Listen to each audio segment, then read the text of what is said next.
Tema de hoje: redescubra a razão de sua vida para hoje. Final de semana passado estivemos ausentes aqui. Dia 25 de outubro é nosso aniversário de casamento. Quê? 20 de outubro. O que eu falei? Falei 25, pronto.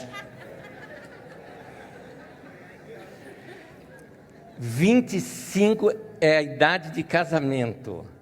Estamos fazendo 25 anos de casados, eu e a Magda. Parabéns para mim, não para ela.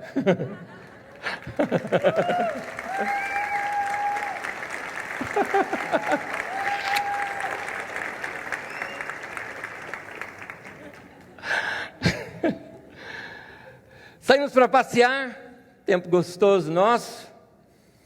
E aí fomos num lugar muito lindo, bonito, romântico. E nos nossos passeios resolvemos subir numa montanha muito alta. Lugar lindo, lindo. Chegar no topo de uma montanha e se abre de repente aquela visão assim quase que paradisíaca de lugares altos, não é? Eu gosto muito de lugares muito altos.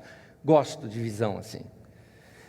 E naquela visão gostosa, longa, onde se ampliam os nossos horizontes, nos faz pensar que algumas vezes na vida da gente é assim também.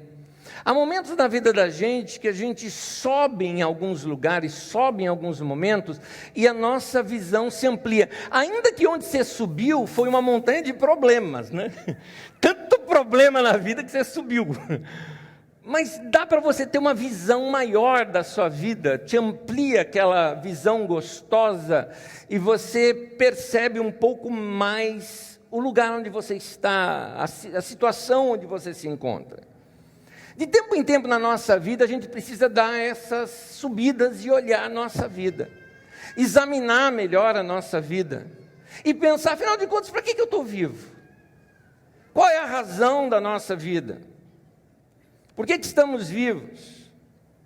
Agora, a resposta para essa pergunta, é por isso que o meu tema é redescubra a razão da sua vida para hoje, porque a resposta para essa pergunta, ela pode variar muito ao longo da nossa vida.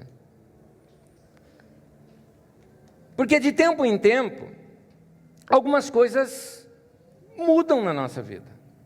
Por exemplo, por um tempo na sua vida, a grande razão pode ser os seus estudos. Pelo fato de que você está assim, com um alvo na sua vida profissional, sonhando em transformar o mundo com sua profissão, querendo ser um sucesso naquela área, e você cresce e se dedica. Por exemplo, de repente, um momento da sua vida seja um momento de crescimento profissional, você está gostando, recebeu promoção, está administrando um lugar, você está, parece, no topo da sua carreira. Dá para se entender esse momento. Agora, vai vir um tempo na sua própria vida em que você vai perceber que agora lutar para conquistar um novo cargo ou para ganhar mais dinheiro já não é mais o que você quer. Você já quer mais tranquilidade, quer mais tempo livre na sua vida. Note que de tempo em tempo algumas coisas mudam na vida da gente. Quantos aqui têm filhos? Quantos têm filhos? Quando essas criaturinhas nasceram, lembram-se bem disso? Revolucionam a vida da gente, viram o centro da casa e o centro da vida da gente, não é? Então tudo em nós gira em torno deles e nós sonhamos com eles e cuidamos deles, nossa vida, nossos horários, tudo roda em torno deles, eles são o centro da nossa vida. Essas criaturinhas crescem e um dia se casam, ficam independentes, saem, vão seguir a sua vida. E aí você tem que novamente reestruturar a sua vida. Note que a razão da sua vida, aquilo que te apaixona na vida, aquilo que parece ser o que há de mais importante na sua vida, muda de tempo para tempo. Por isso que eu estou falando, vamos tentar redescobrir qual é a razão da nossa vida hoje. Seja qual for o seu tempo hoje, tem um segredo importante para você. Se lance nisso. Se apaixone. Se for para você fazer algo, faça com paixão, faça com dedicação, faça de coração aquilo que você perceber que é o seu ministério, que é a sua missão, que é a razão da sua vida para aquele tempo. Às vezes um problema inesperado pode se tornar o impulso que você precisa para redescobrir a razão de sua vida para hoje. Eu me referi a problemas porque algumas vezes, ao nos depararmos com um problema, ele pode se tornar a provocação para o nosso ministério. Um exemplo disso é o que aconteceu com Moisés, e eu começo com a primeira leitura de um texto aqui, hoje à noite. Os textos aparecem aqui nas telas, você acompanha comigo. Texto de Êxodo, no capítulo 2, no versículo 11. Começa a narrar quando Moisés já estava ali na liderança no Egito, e certo dia, diz o texto, sendo Moisés já adulto, foi ao lugar onde estavam seus irmãos hebreus e descobriu como era pesado o trabalho que realizavam. Viu também um egípcio espancar um dos hebreus.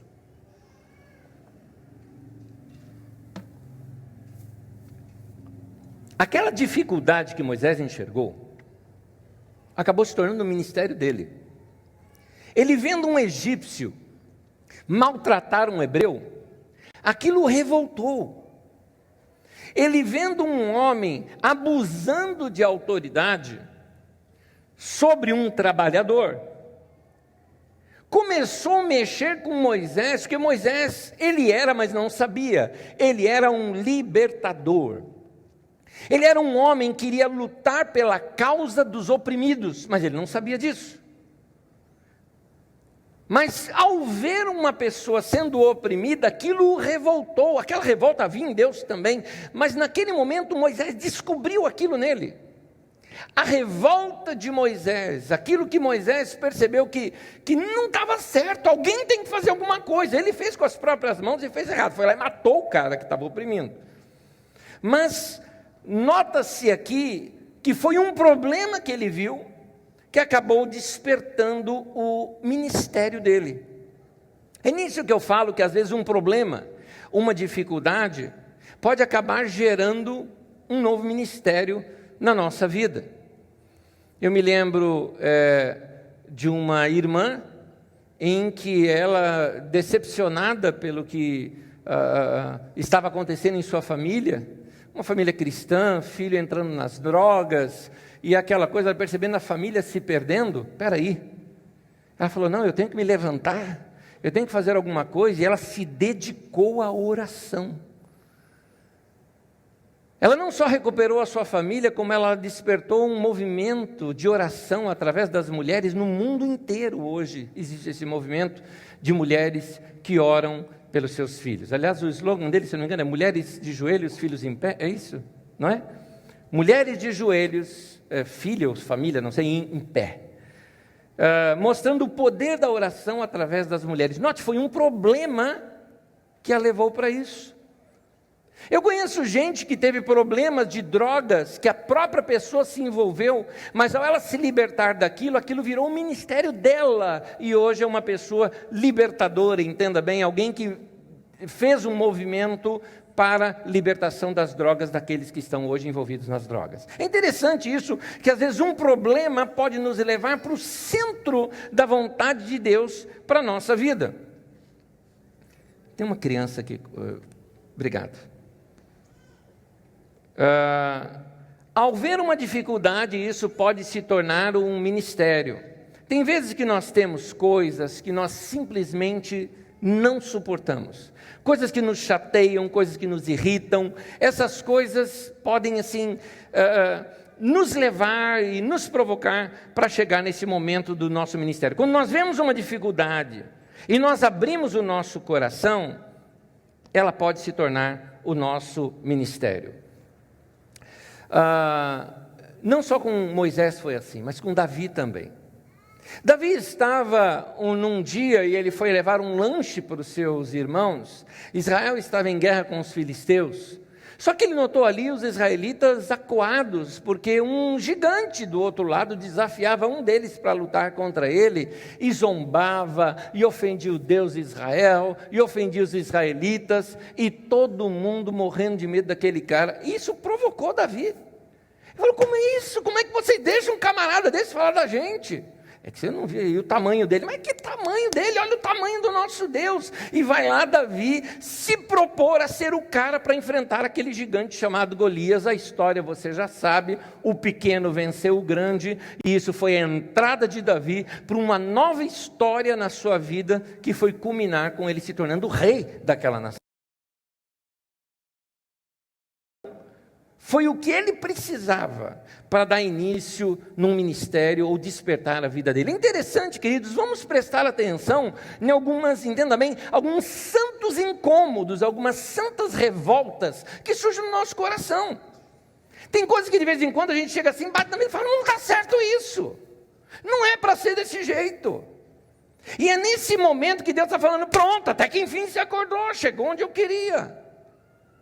Às vezes Deus precisa de gente com mais ímpeto para fazer algumas coisas, e enquanto você não chegou nesse momento, Deus vai falando: ele não chegou, anjo, manda mais um problema para ele. Mais um, que esse cara não está acordando. Então, preste atenção nesses sinais que ocorrem na nossa vida.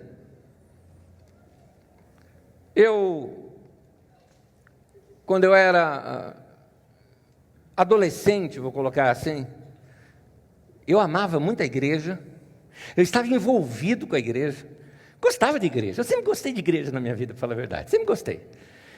Eu peguei bronca de algumas coisas na igreja, mas a igreja em si eu achava bom, eu achava gostoso, comunhão com os irmãos, domingo nos cultos, ver os irmãos, orar, ler a Bíblia, estudar a palavra de Deus, sempre gostei dessas coisas. Eu evangelizava. Eu falava do evangelho para as pessoas, na minha adolescência, eu levava todos meus amigos para o culto. Só que nenhum deles voltava. Nenhum voltava. E eu estava acostumado com a igreja, eu não notava isso, mas meus amigos que iam, depois comentavam: meu, é muito chato. Aquilo lá é chato. E aí, isso acabou me provocando. Eu falei: mas igreja não é para ser assim. Igreja é para ser uma coisa gostosa, igreja é para ser uma coisa legal. Eu quero que as pessoas compreendam um culto. Até quando criança, eu levava meus amiguinhos para a igreja e eles gostavam lá da classinha nossa. Mas lá, diferente aqui da nossa comunidade, que a classinha das crianças ocorre paralela a esse momento da pregação, lá era assim: todo mundo participava das suas classes, depois reunia todo mundo, inclusive as crianças, e tinha pregação. E algumas situações eram difíceis. Por exemplo, uma coisa, até contei ontem na Carisma Guaratinguetá, e lembrei-me agora. Uma das coisas que acontecia comigo quando criança, eu tinha medo no culto de ceia. Eu achava tenebroso aquele culto. Primeiro porque todos os diáconos se vestiam de preto. Se vestia de preto, parava lá na frente com aquela bandeja, e aí o nosso hino de ceia era assim: eis morto Salvador. E eu lembro dessa frase: na sepultura. E eu me lembro do irmão que dirigia o cântico, ele tinha umas olheiras assim, cantando Sepultura. Eu lembro até hoje do rosto do cara, sabe, família Adams. Era difícil aquilo, era difícil. Eu pensava, a ceia fala do quê? Corpo de Cristo, sangue de Cristo. O que é isso? Corpo de Cristo, igreja, que nós somos libertos em Deus, o sangue de Cristo, o perdão dos nossos pecados. Então o povo está triste por quê? Nós proclamamos a morte ou a ressurreição? A morte e ressurreição. Eu falei: então pronto, é festa. Teria que ser festa, a ceia. E eu não entendia essas coisas. Pois bem, esse acabou se tornando meu ministério, meu chamado. Cooperar para que a igreja fosse algo mais gostoso, uma linguagem mais próxima do dia a dia das pessoas, respondendo perguntas que as pessoas estão fazendo. Essa causa, quando você assume, ela acaba se tornando seu ministério, sua missão na vida. Eu lhe pergunto, por exemplo, eu sempre olho aqui para a nossa comunidade e me pergunto, será que não tem alguma coisa que pode melhorar aqui nesse lugar? Você mesmo, quando você vem aqui na nossa comunidade, vê algumas coisas, fala, puxa, isso aqui poderia ser diferente. O que você pode fazer com relação a isso? O que você pode cooperar? O que você pode se envolver? Eu, falando de outra área agora, não só da igreja, mas eu já vi pessoas que criaram coisas e patentearam essas coisas e ganharam dinheiro com essa sua criação em cima de uma necessidade. A pessoa vê uma necessidade, ela fala, alguém tem que fazer algo por isso, ela pega, faz e ainda ganha dinheiro em cima daquilo que ela fez. Está na hora da gente se propor a ser a resposta para essas coisas. Tem uma frase de um pastor, ele é o pastor da maior igreja evangélica do mundo, aliás, a maior que já existiu até hoje, lá na Coreia do Sul, Yang Cho. Essa frase dele eu acho muito interessante, diz assim, segredo do sucesso, encontre um buraco e preencha-o com eficácia. Está aí. O que ninguém está fazendo? Vai fazer você, e faça o melhor possível, e você vai ver que isso vai ser um sucesso na sua vida. Muito bem, quando a gente descobre um chamado de Deus na nossa vida, ainda que não seja o chamado da vida, mas o chamado para aquele tempo, o que é que Deus quer de mim hoje? Qual é o papel que Deus quer que eu desempenhe na minha família, ou no meu trabalho, ou na minha igreja, ou ao meu redor? O que é que Deus quer de mim nesse tempo? Quando nós compreendemos isso na nossa vida, isso começa a mexer em algumas áreas nossas. Por exemplo, vamos lá, eu quero citar aqui 5 conselhos para vocês que são rápidos, 5 observações em cima disso. Primeira delas, quando você se apaixona pelo chamado de Deus na sua vida, você passa a ser mais criativo. Isso porque você passa a pensar um pouco mais naquilo que você sente que é teu chamado fazer. Porque aquilo você passa assim a levar para casa dentro de você, você leva para o trabalho dentro de você, não que seja uma bagagem, mas aquilo é você, é você. Eu não consigo me imaginar fazendo outra coisa senão o que eu faço hoje. Então isso me apaixona. Tudo que eu faço às vezes fica em torno disso. Às vezes eu posso estar vendo uma outra coisa, eu tenho ideias para o que eu faço hoje. Então, é lá no trabalho, é na escola, muitas vezes na cama, no banho, lhe brotam essas grandes ideias. E o que você não pode fazer é perder essas ideias. As ideias, elas vêm. É Deus falando com você num momento em que você pode ouvi-lo. Por isso que muitas pessoas falam, puxa, por que Deus fala comigo sempre quando eu estou dormindo, hein? Porque é a hora que você fica quieto. É a hora que Ele consegue fazer alguma coisa com você. Qual que é teu chamado nesse tempo? Qual que é teu ministério nesse tempo? De repente você, mulher que está me ouvindo aqui, está falando, quer saber uma coisa? Eu decidi que eu vou lutar pela vida do meu filho. Então vai lutar em oração, vai carregar isso com você, vai orar por ele, vai se envolver com ele. Você vai ver que ao longo do seu dia, nas coisas que você faz, você vai perceber que você pode criar algumas coisas para novamente restaurar o diálogo, novamente restaurar aquele momento. De repente você vai na casa de alguém, come uma coisa gostosa, legal, vou aprender a fazer isso, vou fazer em casa, vou oferecer para ele, ele vai gostar, vai comentar, ali vai começar uma conversa entre nós. Veja bem, as ideias vêm. Quando você entende qual que é teu chamado, qual que é teu dom, qual que é teu ministério. Se você vê algo que precisa ser mudado, mas você ainda não encontrou solução para ele, ainda não teve uma ideia clara do que fazer, eu tenho uma dica para você. Começa pela oração. Porque às vezes você só encontrou, não seu ministério, mas você encontrou o problema. Tem uma coisa que me revolta, eu não sei o que fazer, mas aquilo me perturba, gostaria de fazer alguma coisa, não sei o que fazer. Pastor, o que eu tenho que fazer? Eu não sou Deus. Vai orar. Vai buscar a Deus. Comece pela oração. Ore por aquilo. Se envolva em oração. Ore. Registre seus pensamentos. Registre suas perguntas. Eu me lembro, alguns anos atrás, eu perdi esse caderno já, mas eu tinha um caderno meu de oração. Na minha fase de adolescência, antes de eu estar envolvido um pouco mais no ministério. E eu me lembro que, naquele tempo, eu orava por cada pessoa. Eu queria servir as pessoas. Então, eu trabalhava, por exemplo, num banco, eu fui lá no cartão de ponta, anotei o nome de todas as pessoas, porque eu queria orar um por um, um por um. Depois de estar orando um por um, eu falei, quer saber uma coisa, vou colocar em ordem aqui. Vou começar do mais chato, do mais difícil para os outros. E fiz isso. E não é que o mais chato, o mais difícil se converteu? Depois dele, em 6 meses, 10 se converteram naquele lugar. Mas isso começou porque alguém se propôs a fazer alguma coisa. Eu não sabia o que fazer, eu ia orar, eu estava fazendo exatamente o que precisava ser feito. Orar, orar. Então vamos nos envolver nesse sentido, vamos nos doar para a vida, vamos nos tornar úteis para as pessoas. Peça que Deus torne isso mais claro para você nas próximas semanas, nos próximos meses. Ore hoje mesmo, antes de você dormir. Deus, deixa mais claro o meu ministério. Para que eu estou vivo? Não para que eu estou vivo a minha vida inteira. Para que eu estou vivo nesse tempo? O que é de importante que eu possa fazer nesse tempo, para que esse tempo da minha vida não passe batido?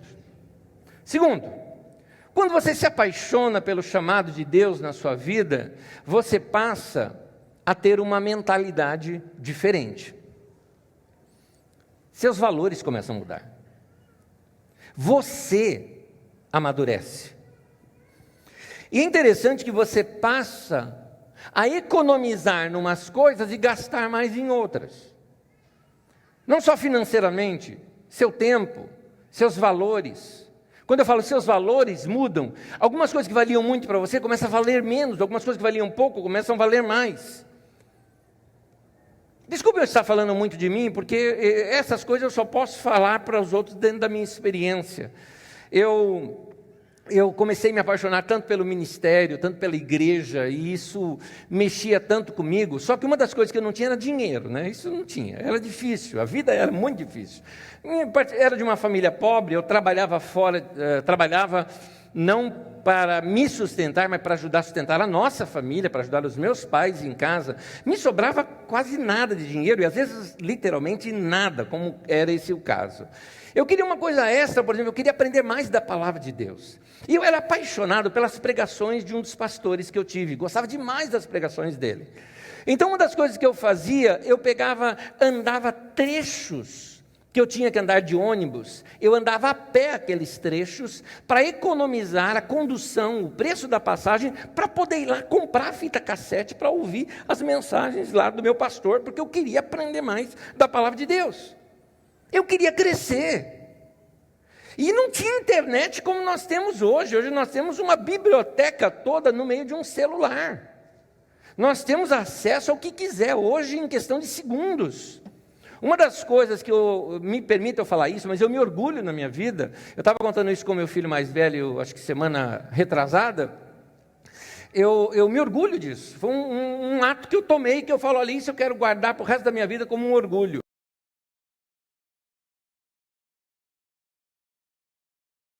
Por exemplo, arqueologia. Não tinha na escola.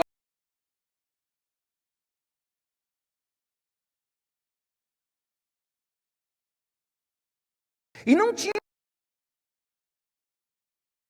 Eu sabia que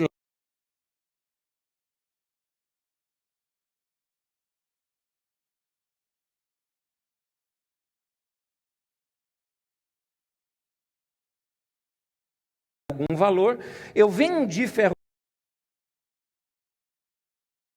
para ir numa biblioteca.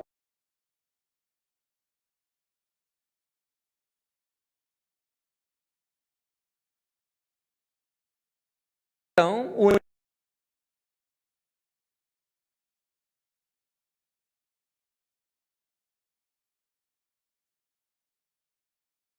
uma coisa imprescindível.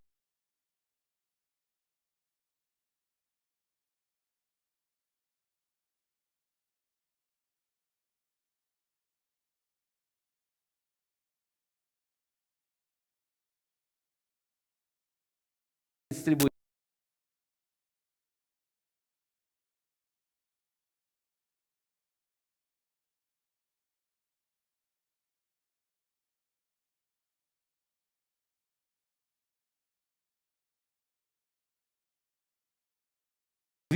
Naquele tempo nós tínhamos pouquíssimos, na verdade tínhamos duas praticamente boas, né? Uma chamava Difusora, a outra chamava Rádio Excelsior FM. Alguém se lembra dela?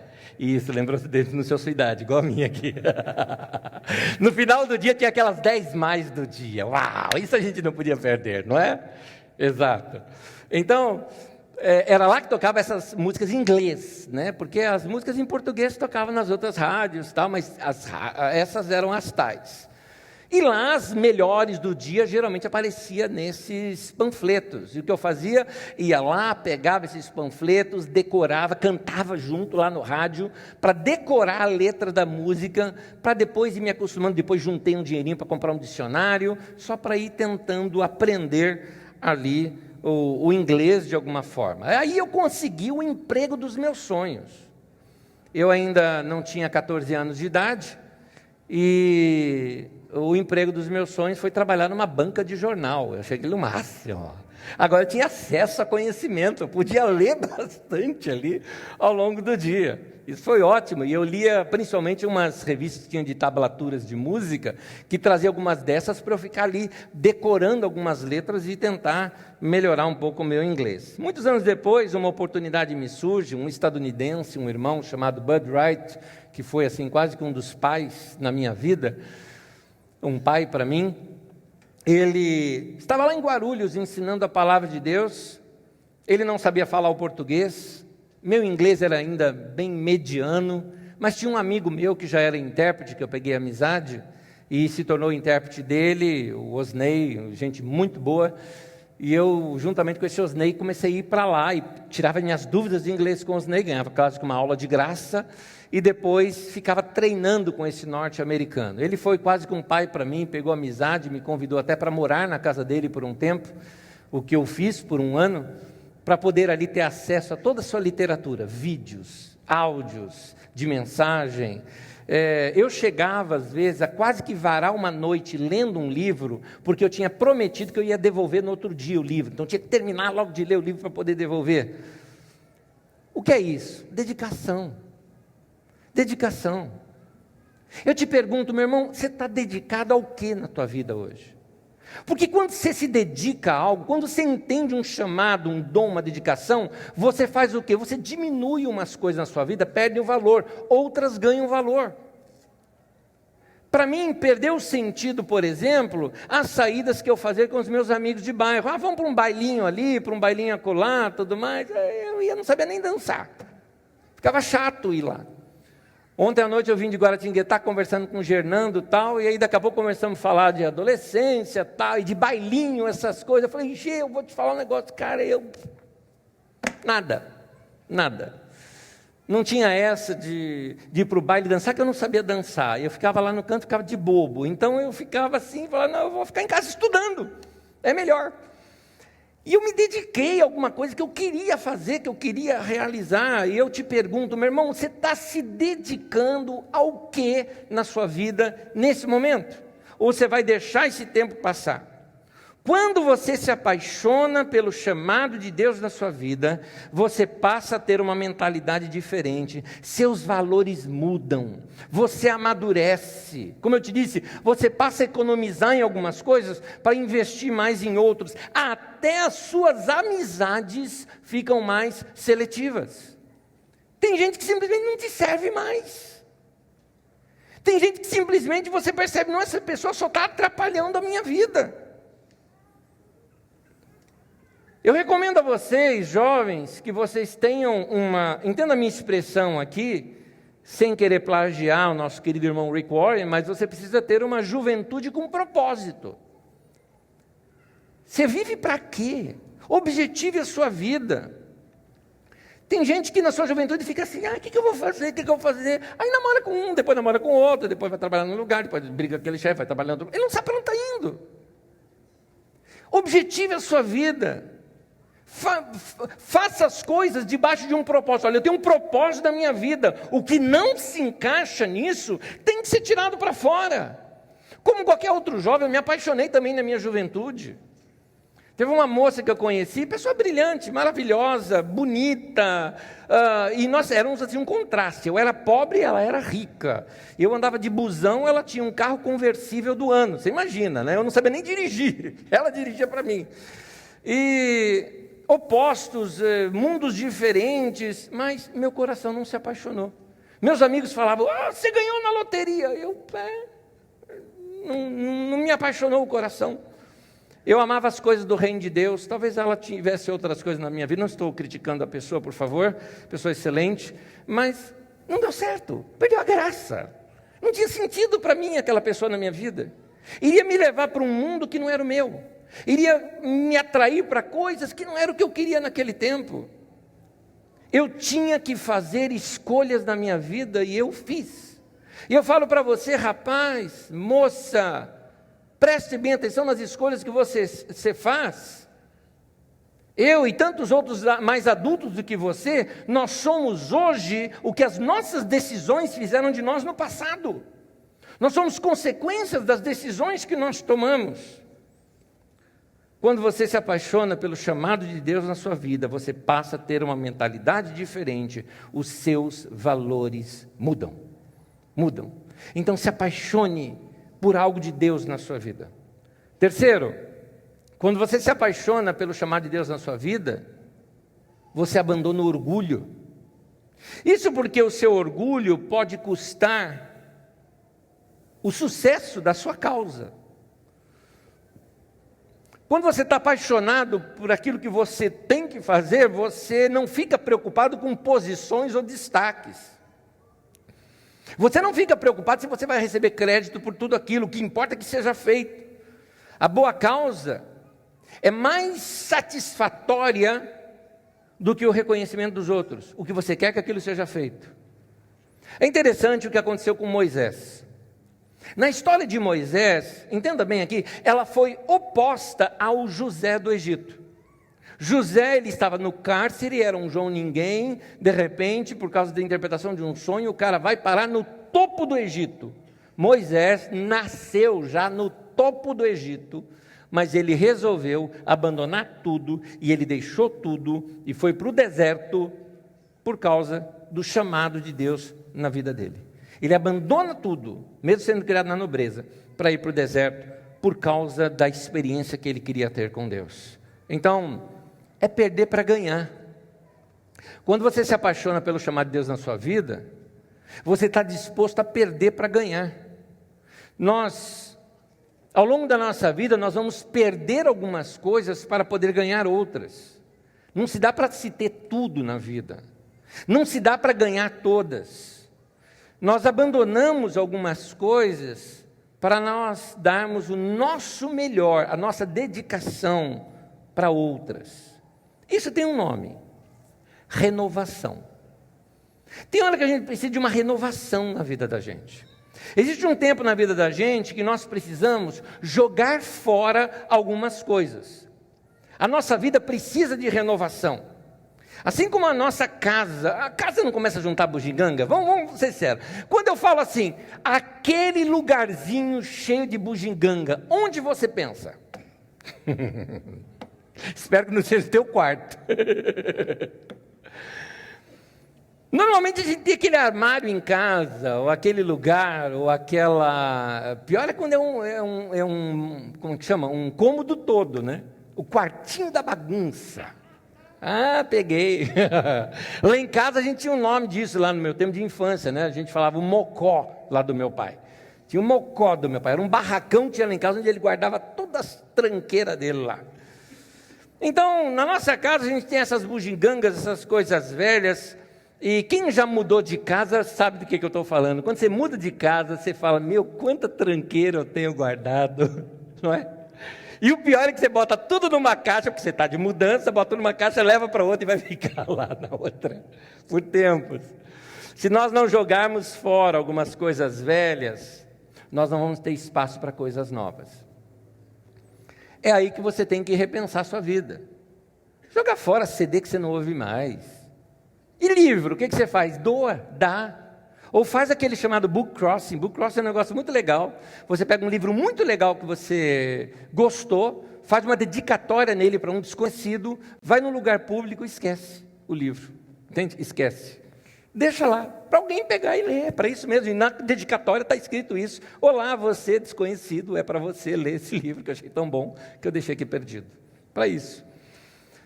Quando eu me refiro a coisas velhas aqui, entenda bem, eu estou me referindo a coisas ruins, tá? Eu estou dizendo isso porque já tem mulher olhando assim para lá e falando, meu marido está velho.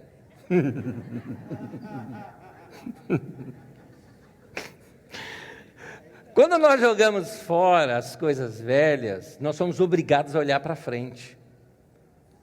Você que já fez isso alguma vez, sabe do que eu estou falando, né? Uma vez eu me lembro, aconteceu comigo num texto, mas serve como exemplo aqui. Eu estava escrevendo um texto, eu precisava escrever, se referia a uma mensagem que eu ia dar, mas eu estava preparando e enroscou e não ia, travava, não tinha anexo, passei um traço, escrevi embaixo, tentei ligar os dois, não consegui, me enchi de coragem e falei, quer saber de uma coisa, eu não vou nem salvar e jogar e abrir outro, eu vou fazer uma coisa para me provocar. Selecionei tudo, apaguei, fechei o programa para não ter jeito de eu recuperar. Pum! Vazio na minha frente. Começa do zero de novo. Foi uma provocação que eu me fiz e que valeu a pena naquele dia, porque eu tive que mudar todos os meus paradigmas e aí sim eu consegui escrever algo como eu deveria. Quando nós jogamos fora coisas velhas, é porque nós queremos olhar para frente. Existe uma história contada na história da colonização norte-americana que é interessante. Eu não sei se isso é apenas uma lenda, mas seja o que for, ela serve como parábola aqui para nós. Um determinado capitão de navio, ao chegar na costa americana, com aqueles que seriam os novos colonizadores daquele lugar, ele chega e depois que todo mundo desceu, ele falou, esvaziem completamente os navios. Eles esvaziaram. E aí ele falou, botem fogo nos navios. E as pessoas, mas como assim? E se não der certo aqui a gente quiser voltar? Ele falou, exatamente, para a gente não ter chance de voltar. Queime os barcos. É interessante que às vezes nós precisamos fazer isso na nossa vida, queimar o barco. Para determinadas áreas da nossa vida não tem que voltar mais. Teve uma moça que falou comigo nessa semana acerca de um problema emocional que ela passa. E quando ela me falou aquele assunto, eu falei, desculpa eu te falar isso, mas de novo você vem me falar esse assunto. Sabe o que é? Eu falei, eu sei o que é. Uma pessoa que atazana na tua vida, uma pessoa que você acha que não presta na tua vida, uma pessoa que você detesta na tua vida, por que você fica alimentando e lembrando dessa pessoa? Detona, acaba, isola, joga fora. Ah, mas você não acha que eu devo? Não, não acho. Acho que você tem que queimar tudo que você tem. Você tem que jogar fora o telefone que você tem o nome da pessoa, você tem que jogar fora tudo que você tem, nada que lembre mais a pessoa, acabou. Queima o barco, segue tua vida, cai fora. É macumba. Sai disso. Gente, vamos fazer uma faxina em nossa vida e vamos crescer. Nós não temos mais tempo a perder. Não temos. A vida passa muito rápido. De tempo em tempo a gente precisa fazer uma faxina na nossa vida. Do quê? De coisas ruins, de situações ruins, situações não resolvidas que nos trazem sentimentos ruins, e até de pessoas que nos trazem coisas ruins também. Então, a gente tem que seguir a vida e parar com isso. Então, foco, meu irmão. Sem foco e sem direção, você vai ficar andando em círculo, andando em círculo, andando em círculo, e não vai seguir para o alvo da tua vida. Quarto, quando você se apaixona pelo chamado de Deus na sua vida, você se torna aberto para novas ideias. Aqui tem um negócio que eu acho fantástico. Ideias. A única coisa que eu não acho fantástico é ter caído o acento na língua portuguesa. Eu sempre acho que eu estou escrevendo errado. Mas, ideias. Não existe, vem comigo, pensa comigo. Não existe, assim, força de expressão minha, não existe nada mais poderoso no mundo do que ideias. Por que você fala isso? Ideia, ou as ideias, são mais poderosas do que a morte. Por que eu estou dizendo isso? O mundo hoje, ele é dirigido por pessoas que já morreram. Por ideias de pessoas, inclusive, que já morreram. Pessoas que deixaram suas ideologias, suas filosofias. Nações inteiras são, até hoje, dirigidas pelas ideias que essas pessoas deixaram. Você não consegue matar a ideia. Você mata o homem, mas você não mata as suas ideias. Por exemplo, nós hoje defendemos muito a democracia. E a democracia é uma ideia dos gregos. Então nós podemos dizer que hoje nós ocidentais principalmente, somos dirigidos por ideias lá dos atenienses. Homens mortos. Ideias são coisas fortes. E às vezes você tenta matar uma ideia, ela se torna mais forte ainda. Até os próprios intelectuais gregos, aprenda isso também, Platão e Aristóteles, eles eram contra a democracia. Inclusive o termo democracia naquele tempo, ele era pejorativo. Eles eram contra um governo com iniciativa popular. Mas a ideia era mais forte do que a oposição a ela. Tudo que dirige o nosso mundo hoje são ideias. Capitalismo é uma ideia. O comunismo, o socialismo, até o terrorismo são ideias. Você não destrói uma ideia com uma arma. Ideias controlam o mundo. É isso que eu quero dizer, que ideias são poderosíssimas. Tudo que nós temos hoje é um protótipo de uma ideia. Por exemplo, você está usando sapatos, que é a ideia de alguém. Alguém teve essa ideia. Alguém criou, inclusive, o modelo. É uma outra ideia sobre uma ideia anterior. Tudo que nós estamos vestindo hoje, fruto de uma ideia. Essa reunião, fruto de uma ideia. As coisas como nós fazemos aqui, ideia. Sua casa, ideia de alguém. Sua empresa. Todas as coisas feitas pelo homem no mundo foram antes uma ideia. É por isso que eu estou dizendo que ideia é algo poderosíssimo. Ideias são coisas muito importantes. Então nós precisamos estar abertos, atentos a ideias. A Bíblia inclusive diz que o sábio ele vive em busca delas.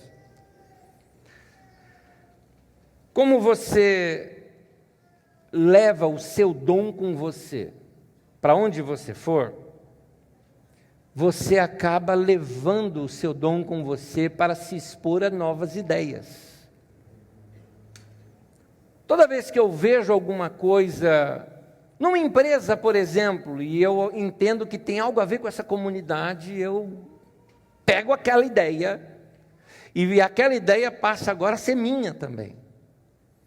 Às vezes estou vendo um filme e vem uma ideia, uma palestra, uma ideia. Hoje aqui estou te dando um monte de ideias.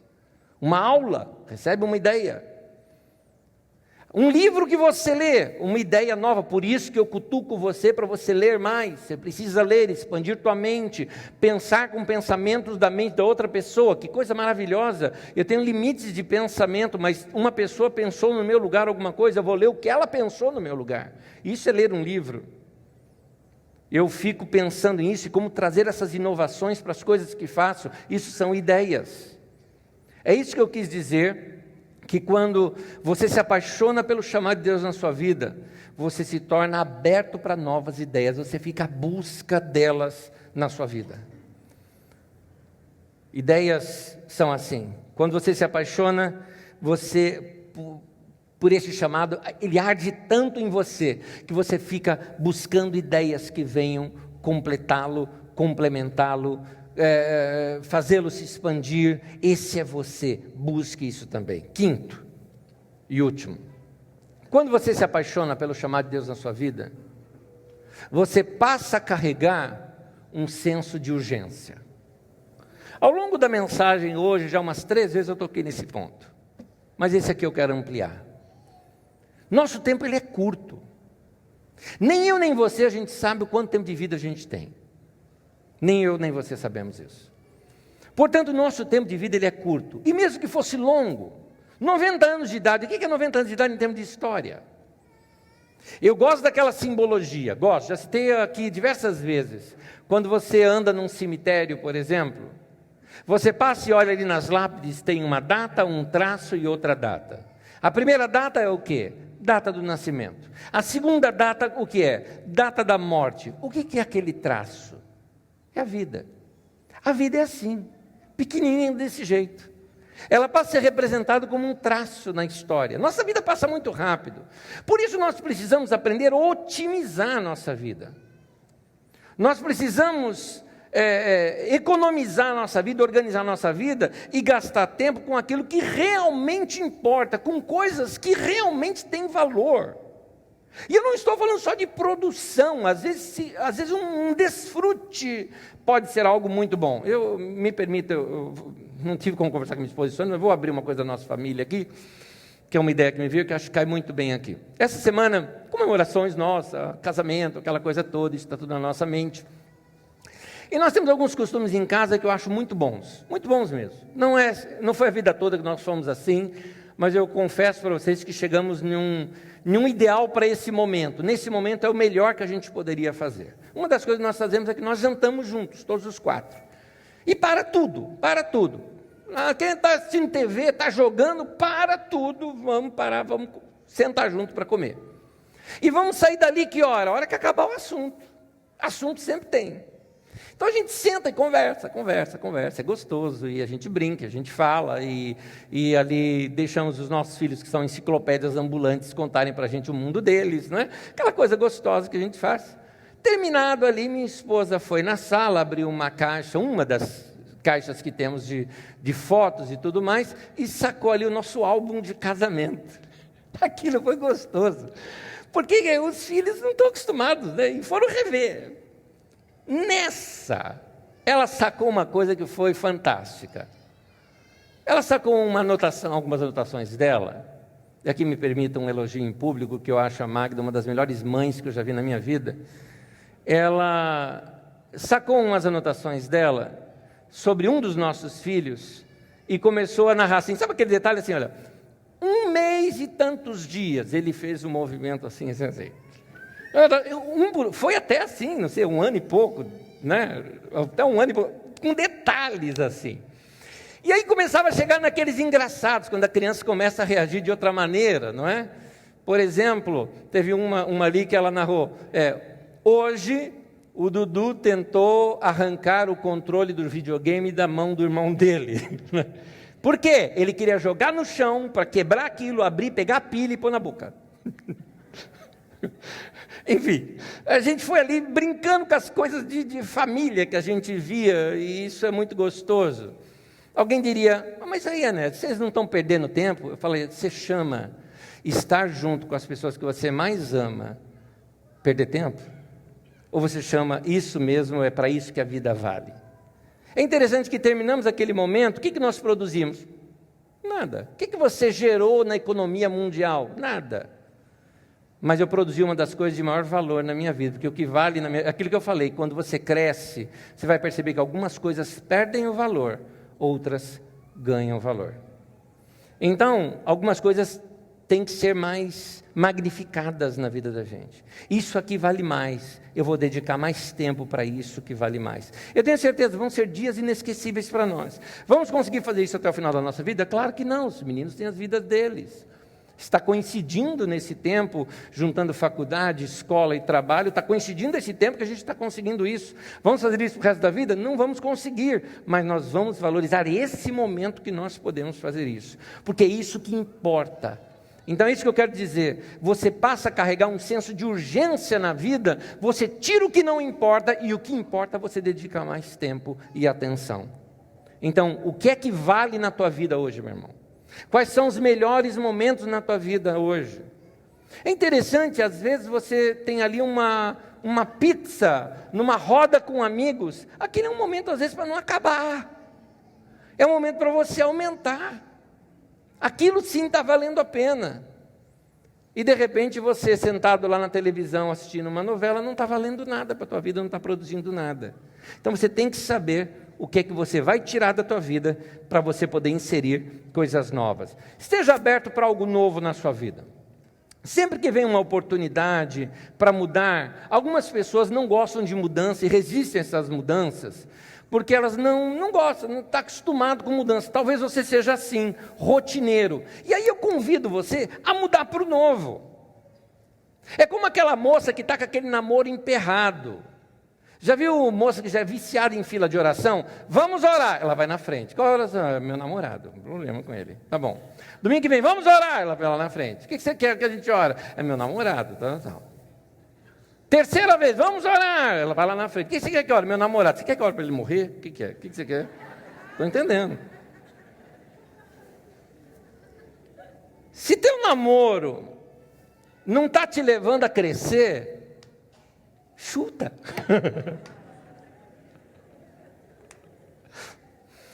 Minha avó já dizia antes só do que mal acompanhado. Aliás, eu tenho uma dica para você: devolva o produto enquanto tem garantia.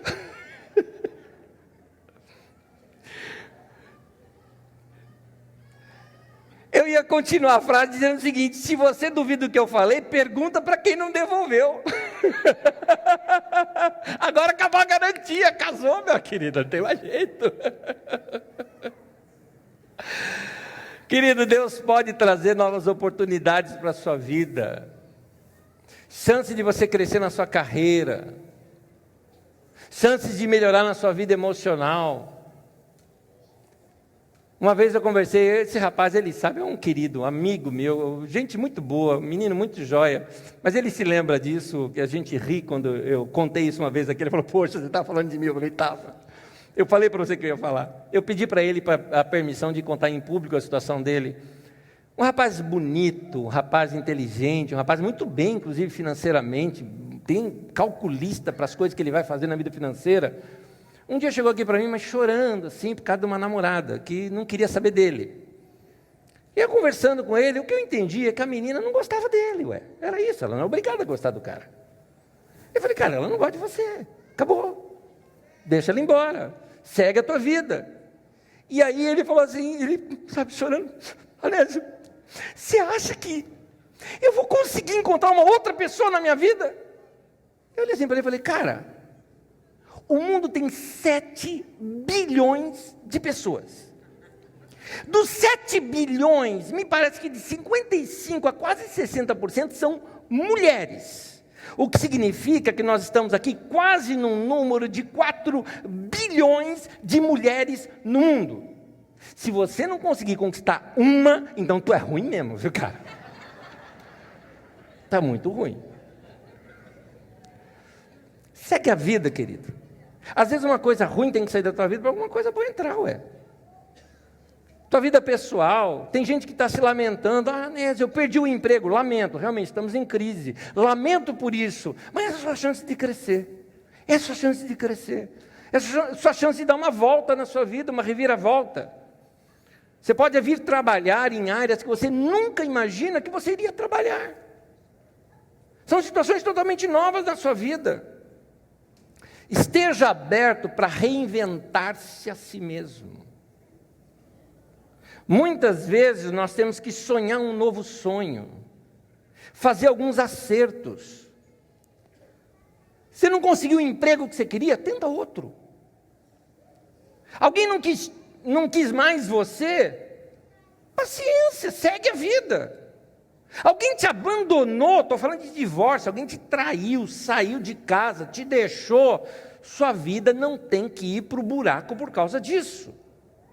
Conselho que eu dou é aquele de sempre: vai lá, levanta na vida, junta uma graninha, toma um banho de shopping, aquele belo sorriso no rosto, se arruma diferente, se porte diferente, fica mais bonitão, mais bonitona, e faça questão de um dia passar na frente da pessoa e falar: olha o que você perdeu, baba.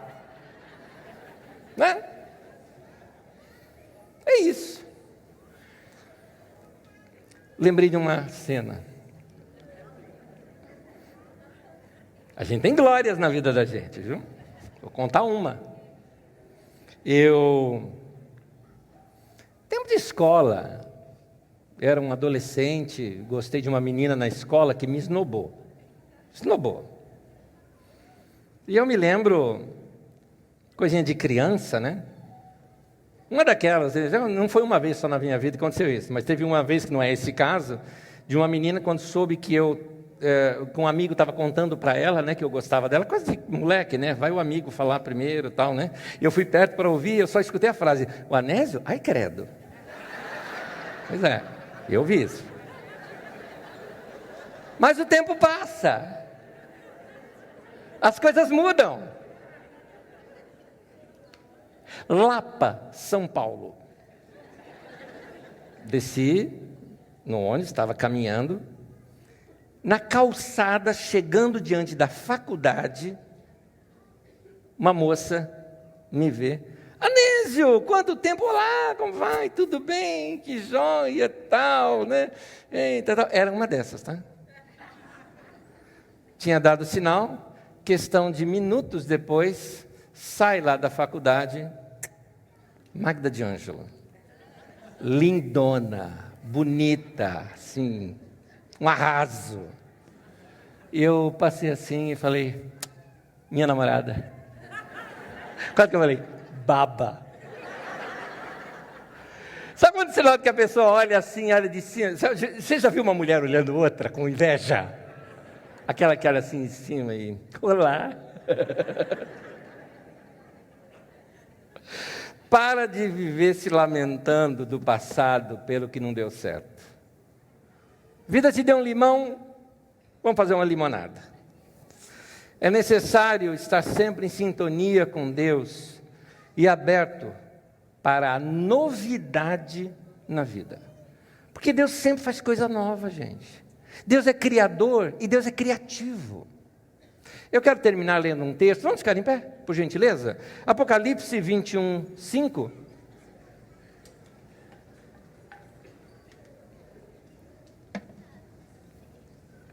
Diz assim: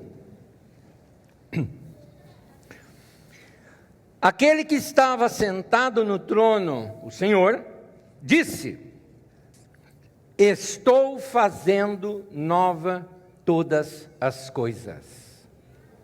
Sabe quando você lê um texto bíblico que parece que ele foi escrito para você? Pois bem, meu irmão, minha irmã, eu te recomendo a tomar esse texto para você aqui hoje. Vou repeti-lo. Aquele que estava sentado sobre o trono disse: estou fazendo novas todas as coisas. E acrescentou: escreva isso, pois estas palavras são verdadeiras e dignas de confiança. Amém? Confia no teu Deus. Confia no teu Deus. Confia no teu Deus. Deus, Ele trabalha com o novo. Deus faz o novo. Olha como que a Bíblia fala de novo o tempo todo. A experiência com Deus é chamada de novo nascimento. Deus fala que vai fazer uma nova aliança. Isso está escrito onde? No Novo Testamento. Ele fala que vai te dar um novo coração.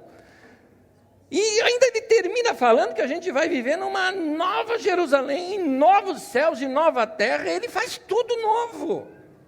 Deus trabalha em direção do novo. É por isso que eu quero te chamar a atenção de uma coisa que é importante. Que é Deus quem faz o novo. O novo não vem assim. É Deus quem faz. Por isso a importância de um tempo de oração.